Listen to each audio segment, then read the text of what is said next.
What's up, everybody? It's Matt here at Matt's Great World. I'm back at it again, and this time we're going back to Pandora. Avatar: The Way of Water has been out for just about a month now, and I saw it last week. If you saw my out of theater reaction, as a fan of the franchise, I can say that I was very much pleased with this movie on so many different levels.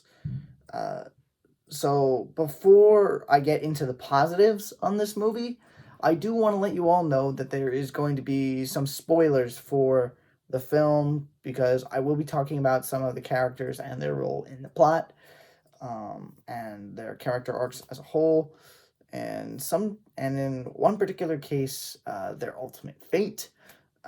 So if you guys haven't seen the movie yet, please go click off of this video, save it, do whatever you need to do, and then come back to it after you've seen the film.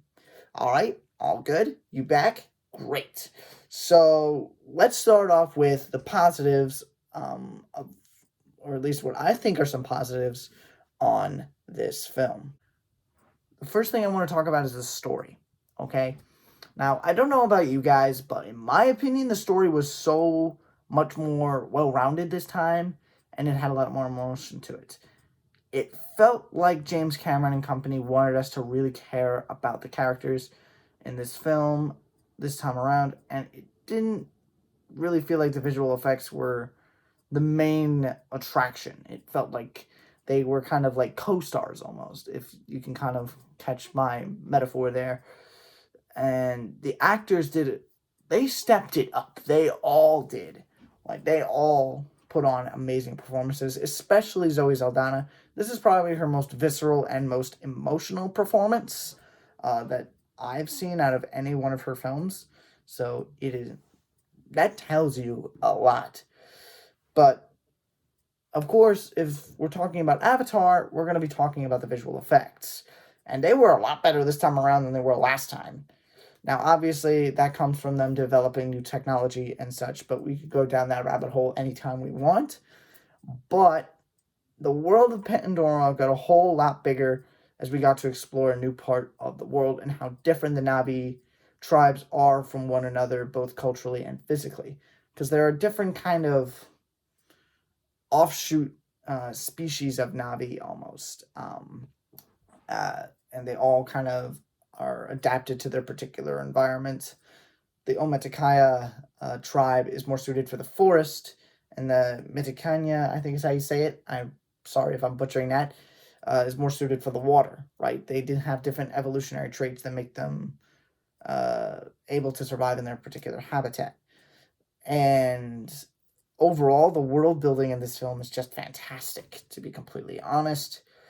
And the third thing that is a big positive to me is Kiri. And her character was amazing. Her whole arc so far has been amazing. Sigourney Weaver deserves some kind of award for her performance as Kiri because she brought an amazing authenticity to the character and a whole lot of mystery. She played Kiri to perfection, and the fact that she was playing a teenager who's a bit quirky and kind of sticks out from the crowd is fantastic. She is a very well-rounded actress, and I give her a lot of props for that. Golf clap to her because she did really, really good here. And the fourth thing is Spider, okay?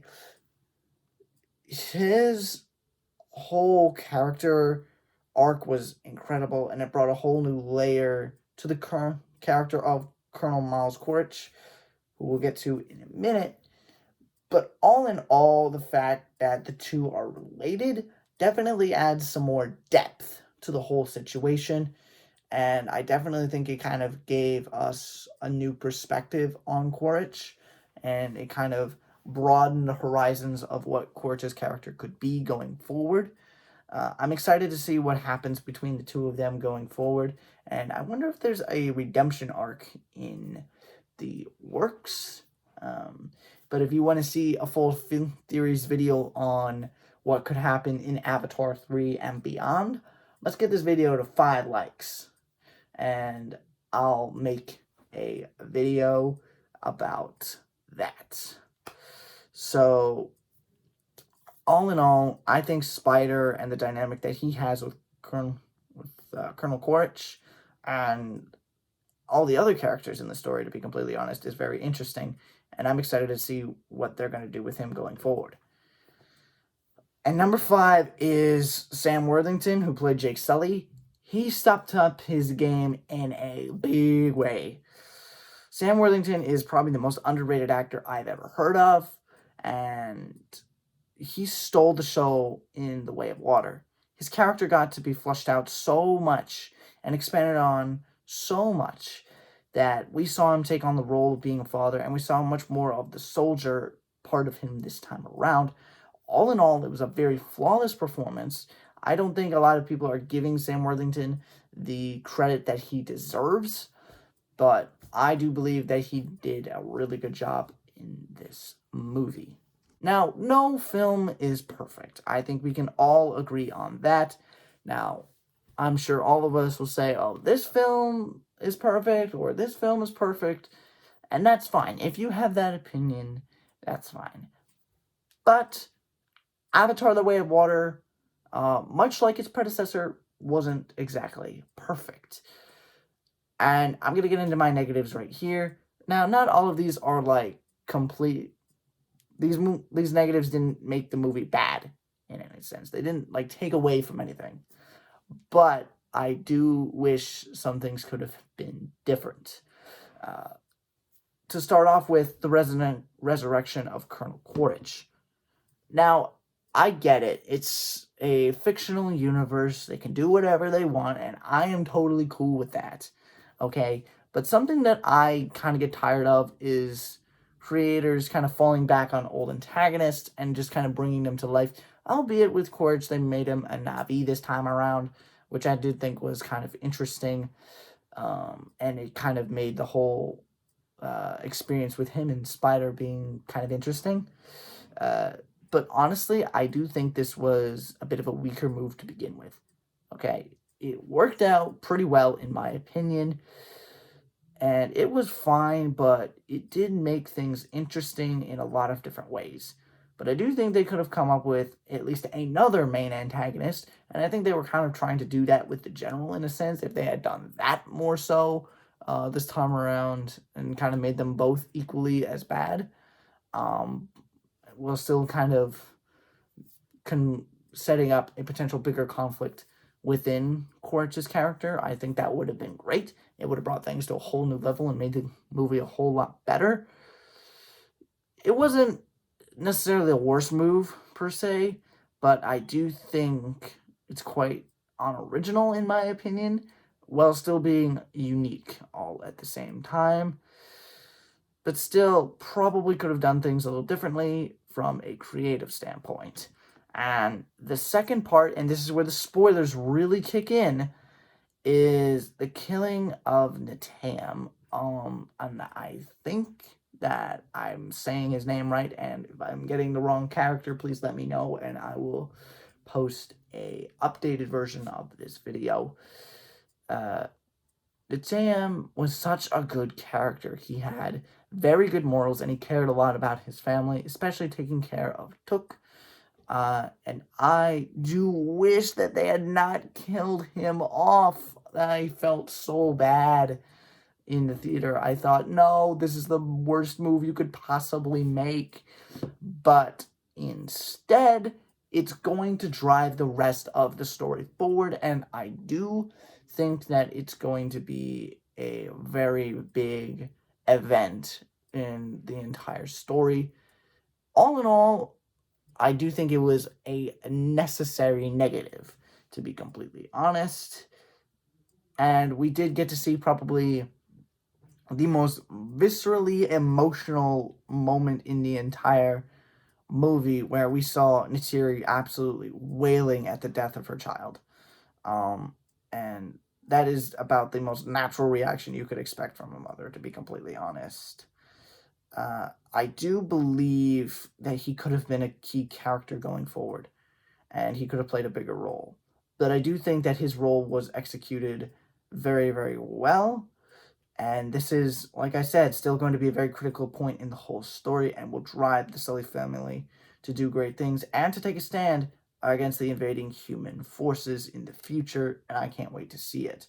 One thing is for sure to know, his death will not be in vain, I can tell you that much. All in all, Avatar: The Way of Water is a film that we've been hoping for the last 13 years, and, well, we finally got it. As it stands right now, it's made about $1.5 billion at the box office, and it's only going up, and very well may become the highest grossing film of all time, surpassing its predecessor, Avatar, which currently stands at $2.9 billion. But as for me, a fan of the franchise who happens to make YouTube videos, what is my opinion really going to do about anything? I'm going to have to give this movie a 9 out of 10. It's really, really, really, really, really, really, really close to being a 10. It is super duper close. Like, the effects, the score, the story, the acting. It is a very well done movie. However, the fact that they backed Quaritch, and they didn't exactly give him a whole lot of screen time to really flesh out his character and kind of give us a chance to really know more about him, other than the fact that, yeah, we found out he had a kid. And you don't give him more screen time to really find out, A, how did that happen? And B, what's their relationship like before the events of Avatar? I mean, come on. That would have been awesome to see some flashbacks of that. Now, before you all kind of join in on that rant, I will say that there's still an opportunity to see some of that in future films. We don't know. We already know that Avatar 3, the filming is done for that movie, and they've already filmed the first act of 4. But, we're not going to get Avatar 3 until Christmas time in 2024 or next year. And then we'll get Avatar 4 in 2026, tentatively. So we'll know what they're planning on doing in the near future. And